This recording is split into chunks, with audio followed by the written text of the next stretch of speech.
വീണ്ടും ആ കള്ളം വീണ്ടും ഇന്നത്തെ കാലത്തും ഇവിടെ വന്ന് അത് പറയാൻ ഒരു ഉളുപ്പുമില്ലാത്ത ഓട്ടക്കാലണ മാപ്രയാണ് ഇവർ വീണ്ടും വീണ്ടും തെളിയിച്ചുകൊണ്ടിരിക്കുകയാണ്.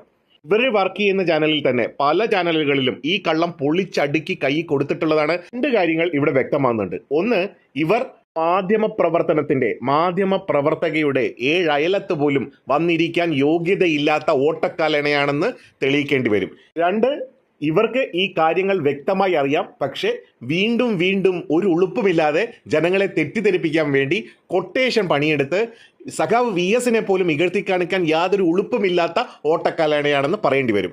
ആദ്യം നമുക്ക് ഈ വിഷയം ഇവർ പറയുന്നത് എന്താണെന്നും മറ്റൊരു മാധ്യമ പ്രവർത്തകൻ അതിന്റെ വസ്തുത പറയുന്നതും എന്താണെന്ന് നമുക്ക് കേൾക്കാം. ഒരു ഘട്ടത്തിൽ VS പോലും നടത്തിയ പ്രതികരണം വലിയ വിവാദമായിരുന്നതാണ്. അവിടെ വിദ്യാഭ്യാസപരമായി പിന്നാക്കം നിന്നിരുന്ന ഒരു ജില്ല വളരെ പെട്ടെന്ന് തന്നെ മുന്നിലേക്ക് വരുന്നു. പ്രത്യേകിച്ച് പെൺകുട്ടികൾ പഠനത്തിൽ വളരെയധികം മുന്നോട്ട് വരുന്നു.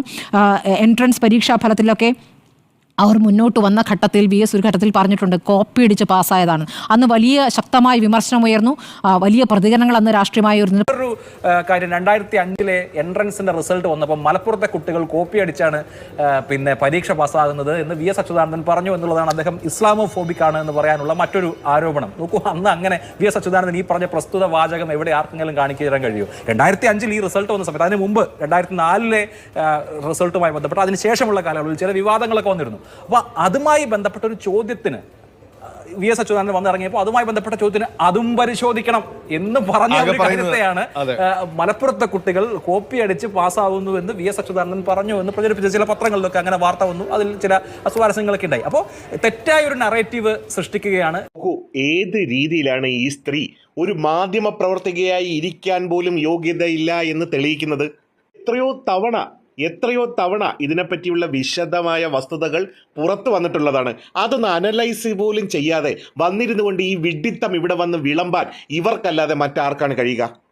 മറ്റൊരു മാധ്യമ പ്രവർത്തകൻ പറഞ്ഞതുപോലെ ഒരു എൻട്രൻസ് റിസൾട്ടുമായി ബന്ധപ്പെട്ട് മുസ്ലിം ലീഗ് നേതാവ് നാലകത്ത് സൂപ്പി വിദ്യാഭ്യാസ മന്ത്രിയായിരുന്ന കാലത്ത് എൻട്രൻസ് റാങ്ക് ലിസ്റ്റിൽ കൃത്രിമം കാട്ടാൻ തന്നോട് ആവശ്യപ്പെട്ടുവെന്ന് അന്നത്തെ പ്രവേശന പരീക്ഷാ കൺട്രോളറായ അൽഫോൻസ് കണ്ണന്താനം കേരള ഹൈക്കോടതിയിൽ നൽകിയ സത്യവാങ്മൂലത്തിൽ അറിയിച്ചിരുന്നു.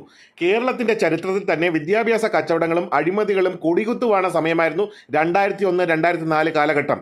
അതേ തുടർന്ന് നാലകത്ത് സൂപ്പിക്ക് മന്ത്രിസ്ഥാനം രാജിവെക്കേണ്ടതായും വന്നിട്ടുണ്ട്.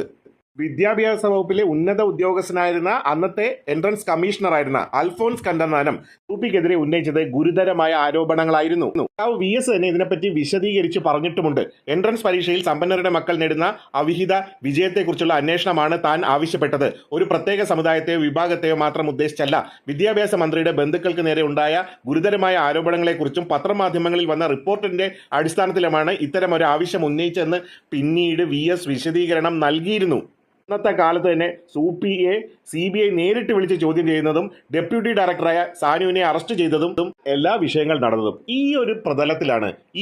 ഇത്രയും കൃത്യതയാർന്ന ഇത്രയും വിഷയങ്ങൾ പൊതുജന സമക്ഷത്തിൽ പൊതുബോധ്യത്തിൽ പൊതുധാരയിലുള്ള വിഷയങ്ങളെ വെച്ചുകൊണ്ടാണ് ഈ സ്ത്രീ ഇന്നും ഈ പച്ചക്കള്ളം അടിച്ചുവിടാൻ ഒരു മടിയുമില്ലാത്ത ഉളുപ്പില്ലാത്ത ഓട്ടക്കാലണ മാപ്രയാണെന്ന് ജനങ്ങൾ പറഞ്ഞുകൊണ്ടിരിക്കുന്നത്.